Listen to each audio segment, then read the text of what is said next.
Salut, c'est Adam. Aujourd'hui, je vais vous raconter l'histoire d'une espionne qui séduisait des hommes pour atteindre ses objectifs. L'histoire commence en présentant Dominika Egorova, une danseuse étoile renommée originaire de Russie. Elle a consacré sa vie à la danse et à s'occuper de sa mère malade. Un jour, Dominika confie sa mère à une gardienne et part travailler.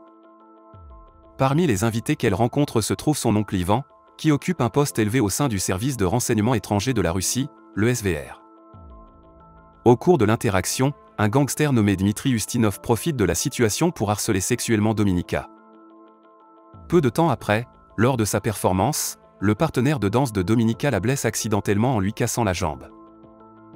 Elle est immédiatement transportée à l'hôpital pour une opération d'urgence. Pendant ce temps, l'histoire présente également Nat Nash, un agent de la CIA en poste à Moscou. Alors qu'il se prépare à rencontrer l'un de ses contacts dans le parc Gorky, il est soudainement confronté par la police. Pensant rapidement, Nat crée une diversion en tirant des coups de feu dans le sol, assurant la sécurité de son informateur russe connu sous le nom de Marble, qui parvient à s'échapper inaperçu.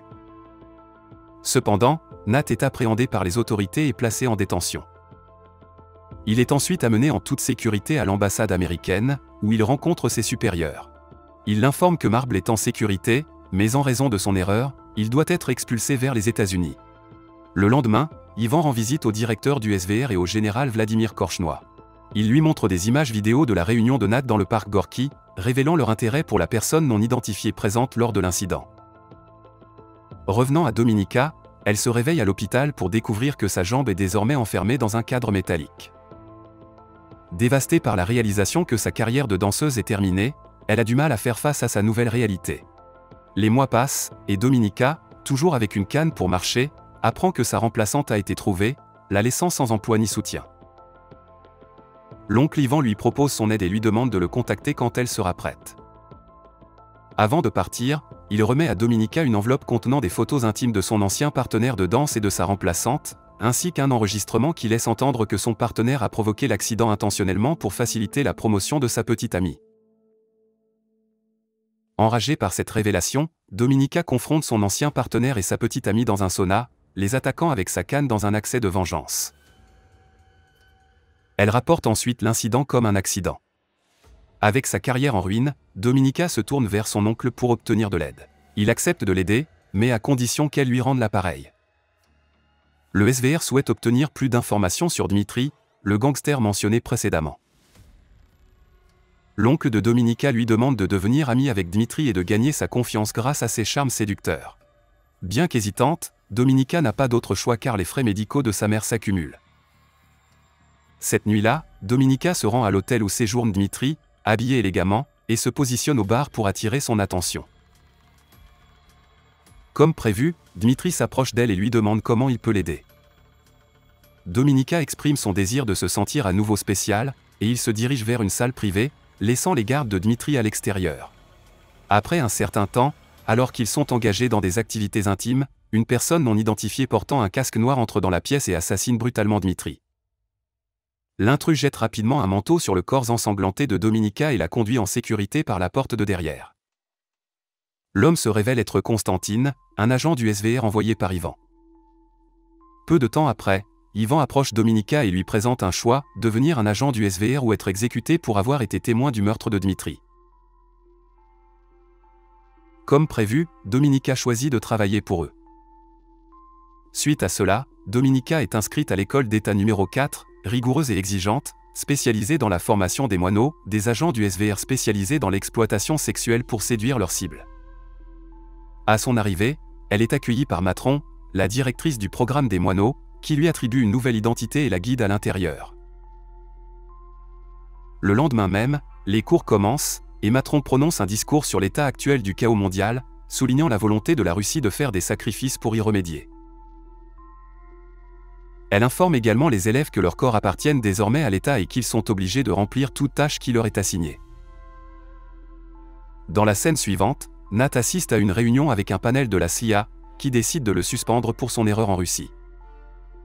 Cependant, Nat argumente qu'il a une longue histoire de travail avec Marble et qu'on ne peut faire confiance à personne d'autre.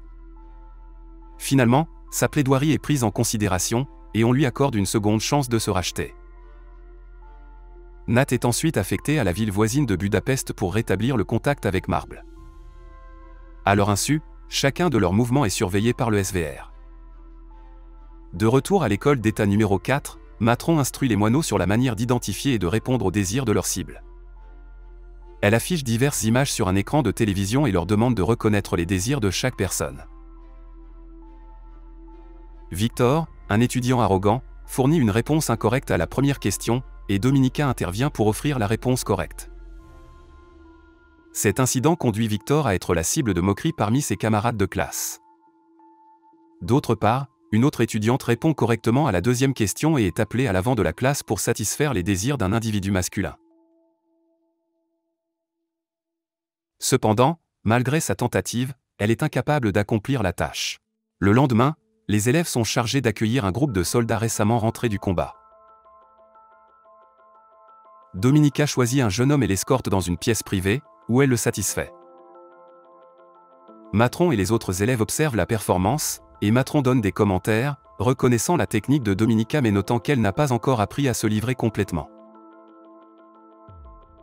Après la classe, alors que Dominika est sous la douche, Victor tente de l'agresser par derrière, mais elle se défend courageusement en le frappant avec un robinet d'eau.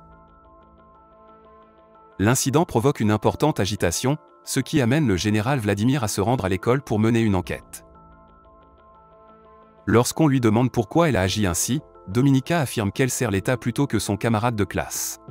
Dans la classe suivante, Matron appelle Dominika à l'avant, avec Vladimir observant à travers une caméra de surveillance. Matron présente une photo de Victor et demande à Dominika de discerner ses désirs. Juste au moment où Victor entre dans la pièce, Matron demande à Dominika de satisfaire ses désirs. Dominika se déshabille et adopte une position suggestive sur une table, l'encourageant à la prendre. Cependant, encore secoué par l'incident précédent, Victor part sans faire aucun contact.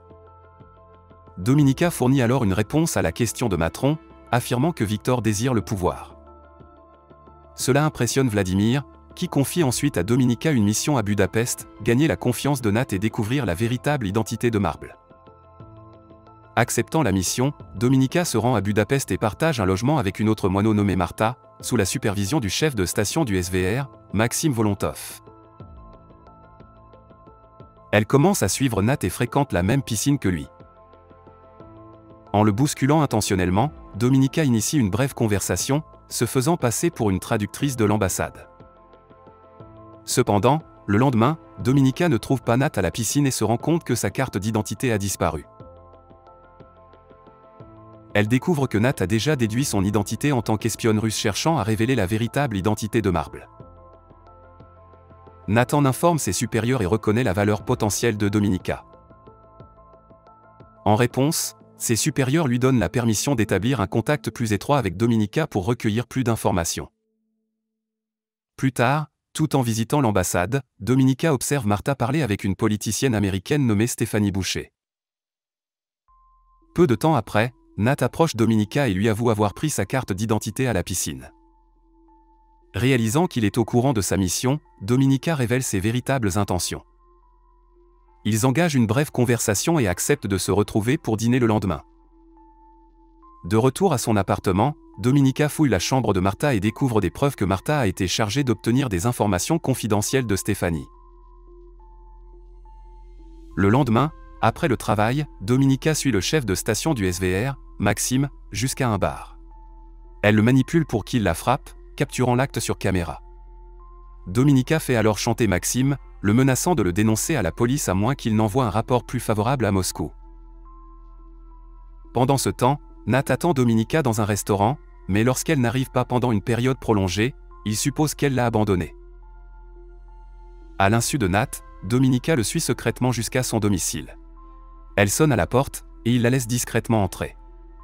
Nat lui pose anxieusement des questions sur la manière dont elle a trouvé son adresse, et Dominika assure leur intimité en montant le volume de la télévision. Elle lui demande alors des détails sur les événements au parc Gorky. Après avoir reçu sa réponse, elle tente de l'embrasser, mais Nat l'arrête et lui demande de partir. Le lendemain, Ivan rend visite à Dominika de manière inattendue pour vérifier ses progrès avec Nat. Se sentant sous pression et cherchant à gagner du temps, Dominika invente une histoire, prétendant qu'elle enquête également sur le cas de Stéphanie avec Martha mais qu'elle a besoin de financement supplémentaire. Yvan examine sa demande avant de partir. Lorsqu'Yvan récupère son manteau, Dominica saisit l'occasion de jeter un coup d'œil à son passeport, collectant des informations sur lui. Plus tard dans la soirée, Dominica rentre chez elle et est choquée de découvrir le cadavre sans vie de Martha dans la baignoire. Avant qu'elle puisse comprendre ce qui s'est passé, Constantine, le même agent du SVR que précédemment, apparaît et la saisit par le cou. Il explique que c'est le destin qui attend ceux qui partagent des secrets. Pendant ce temps, Nat informe ses supérieurs du message récent de Marble, confirmant le statut de Dominica en tant que moineau. Alors que ses supérieurs la considèrent comme une menace, Nat pense qu'elle peut encore être recrutée. Le lendemain soir, il emmène Dominica dans son appartement et admet qu'il connaît sa véritable identité. Dominica, à son tour, partage son histoire personnelle, en mettant l'accent sur sa préoccupation principale pour la sécurité de sa mère. Nat lui offre un marché pour devenir un agent double, lui promettant une protection en échange. Après mûre réflexion, Dominica demande si elle peut lui faire confiance. Nat lui assure qu'elle le peut, et ils deviennent intimement impliqués. Le matin suivant, Dominica rencontre les supérieurs de Nat, qui la soumettent à un test de détecteur de mensonges pour évaluer sa fiabilité. Lorsqu'elle réussit le test, Dominica demande de l'argent, affirmant qu'elle peut obtenir des informations précieuses de Stéphanie Boucher en échange d'un paiement. Le vendredi, Dominica accompagne Maxime à Londres pour rencontrer Stéphanie et effectuer la transaction. Elle séjourne dans une chambre d'hôtel préparée par la CIA, équipée de caméras de sécurité et d'un ensemble de disques cachés qu'elle pourra échanger plus tard avec les vrais. Stéphanie arrive à l'hôtel, et Dominica l'approche, se faisant passer pour la représentante de Martha. Convaincue, Stéphanie remet les disques en échange de l'argent. Dominica fait semblant d'authentifier les disques, mais les échange secrètement avec des faux. Après la transaction, Stéphanie se rend compte qu'elle est sous surveillance par des agents du renseignement américain. Paniquée, elle jette l'argent dans une poubelle et tente de traverser la rue. Tragiquement, elle est percutée par un camion et tuée sur le coup. Les agents russes qui ont été témoins de l'incident soupçonnent que leur mission a été compromise et croient que Dominica et Maxime les ont trahis. En conséquence, ils ordonnent aux deux de retourner à Moscou. À leur arrivée, Yvan saisit les disques et capture Dominica et Nat. Malgré leurs protestations d'innocence, ils endurent des jours de tortures atroces, et Maxime est exécuté. Cependant, Dominica nie avec force toute implication avec les Américains, finissant par convaincre Yvan de son innocence. Il lui permet de retourner à Budapest pour accomplir sa mission initiale, qui consiste à découvrir l'identité de Marble. Réunie avec Nat, Dominica partage une soirée romantique à son domicile. Cependant, pendant la nuit, elle se réveille pour assister à Constantine torturant Nat pour obtenir l'identité de Marble. Initialement, Dominica fait semblant de se ranger du côté de Constantine et l'aide à nuire à Nat. Cependant, lorsque Constantine devient distrait, elle l'attaque, permettant à Nat de se libérer de ses entraves. Les deux font équipe contre Constantine, parvenant à le vaincre, bien qu'ils subissent de graves blessures dans le processus. Dans la scène suivante, Dominica se réveille à l'hôpital, où elle reçoit une visite surprenante du général Vladimir. De manière choquante, Vladimir se révèle être le taupin, Marble. En tant qu'ancien fonctionnaire patriote, il s'est désillusionné face à la corruption généralisée de la Russie après que sa femme malade ait été refusée par un médecin américain. Craignant d'être capturé bientôt et considérant la futilité de son sacrifice, Vladimir explique à Dominica qu'elle doit le dénoncer à Yvan. En le faisant, elle deviendrait une héroïne nationale et prendrait sa place en tant que taupin. Initialement, Dominica considère l'idée comme absurde, mais elle finit par décider de se livrer aux autorités. Elle demande à parler à l'ambassadeur russe et, lorsque cela lui est accordé, explique qu'elle détient l'identité du taupin. Cependant, elle ne révélera le nom qu'en échange de sa liberté. Suite à la conversation, un rendez-vous d'échange est prévu dans un aéroport. Nat accompagne Dominica pour confirmer l'identité du taupin, bien qu'il se sente profondément blessé et trahi par ses actions. Cependant, Dominica a une surprise en réserve. Lorsqu'il rencontre les Russes, le visage du taupin est dévoilé, révélant Yvan. Il est révélé que Dominica fabriquait des preuves pour incriminer son oncle depuis son arrivée à Budapest, le blâmant même pour l'échec de l'échange à Londres. Choqué, Nat confirme rapidement qu'Yvan est le taupin, et quelques instants après l'échange, Yvan est abattu par un tireur d'élite russe. L'échange conclu, Dominika est emmenée en hélicoptère. Dans la scène finale, Dominika est honorée lors d'une cérémonie militaire russe à laquelle assiste le général Vladimir. Elle vit désormais une vie bonne et libérée avec sa mère, réalisant les rêves qu'elle avait toujours eus. Merci d'avoir regardé, vous pouvez vous abonner et mettre un j'aime à cette vidéo, au revoir.